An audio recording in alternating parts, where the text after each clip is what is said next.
दोस्तों अगर मैं आपसे एक सीधा सवाल पूछूं कि क्या युद्ध में सिर्फ अच्छी प्लानिंग से ही इसे जीता जा सकता है, सुनने में आपका जवाब हाँ लगता होगा, लेकिन असलियत दोस्तों कुछ और है, खासकर कि मिडिल ईस्ट कॉन्फ्लिक्ट को लेकर। दोस्तों माइक टायसन ने एक बात कही थी, everyone has a plan until they get punched in the mouth, यानी कि जब तक असली टक्कर नहीं होती हर प्लान सही लगता है। और यही बात दोस्तों आज के मॉडर्न वॉरफेयर में बिल्कुल फिट बैठती है। आज दोस्तों इस वीडियो में मैं आपको बताने वाला हूँ कि क्यों युद्ध शुरुआत में बहुत ही क्लियर कट होते हैं लेकिन लास्ट में कंफ्यूज हो जाते हैं। नेताओं की सबसे बड़ी गलती क्या होती है और कैसे एक छोटी सी जगह स्टेट ऑफ होर्मुज पूरी दुनिया की इकोनॉमी को प्रभावित कर सकता है। दोस्तों आज के समय में युद्ध एक पैटर्न फ्लो करते हैं। शुरुआत में सब कुछ अच्छी तरीके से प्लान किया जाता है, टारगेट क्लियर होता है, सेना पूरी तरह तैयार रहती है, टेक्नोलॉजी का पूरा इस्तेमाल होता है। ये फेज बहुत ही कंट्रोल्ड होता है, जैसे एक सर्जिकल स्ट्राइक तेज, सटीक और ऑर्गेनाइज होती है। इस स्टेज पर सब कुछ परफेक्ट लग रहा होता है दोस्तों, लेकिन असली प्रॉब्लम यहीं से शुरू होती है। युद्ध का अंत दोस्तों आखिरकार अनक्लियर और मैसी हो जाता है। क्यों? क्योंकि युद्ध सिर्फ सेना नहीं जिताती, बल्कि लास्ट में डिपेंड करता है पॉलिटिक्स, जनता का रिएक्शन, अलग अलग ग्रुप्स के बिहेवियर और बाहरी देशों की भूमिका पर। ये सब चीज़ें दोस्तों अनप्रिडिक्टेबल होती हैं।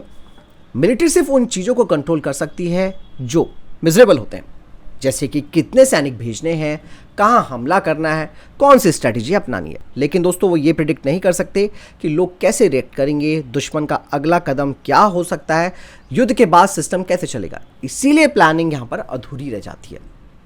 अब बात करते हैं दोस्तों यहाँ पर डिसीजन मेकर्स और माइंडसेट्स की। नेताओं में एक बायस होता है एक्शन लेने का। उन्हें लगता है कि कुछ करना है, कुछ ना करने से तो बेहतर ही है। इसी वजह से वो कठिन सवालों को टाल देते हैं। युद्ध के बाद दोस्तों कौन शासन करेगा, जीत का मतलब क्या होगा, दुश्मन कब और कैसे मानेगा, ये सवाल अनकंफर्टेबल हो जाते हैं उनके लिए। और अगर इनका सही जवाब दे दिया जाए तो शायद युद्ध शुरू ही ना हो। इसलिए दोस्तों कई ऐसे एग्जाम्पल्स हैं। एक सबसे प्रसिद्ध उदाहरण मैं आपको देना चाहूँगा ऑपरेशन मार्केट गार्डन का। ये वर्ल्ड वॉर 2 का एक एम्बिशियस प्लान था। प्लान ये था कि पैराशूट से सैनिकों को उतारा जाए, ब्रिज पर कब्जा किया जाए और तेजी से दुश्मन के इलाके में घुस जाए। लेकिन हुआ क्या?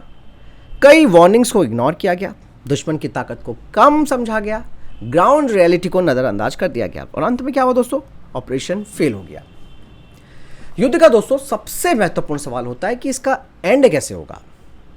अगर आपका टारगेट है रिजीम को बदलना, कि नया शासक कौन होगा, अगर आपका लक्ष्य है बिहेवियर चेंज करना, दुश्मन को कैसे बदला जाएगा, ये टेक्निकल नहीं बल्कि पॉलिटिकल सवाल होते हैं दोस्तों।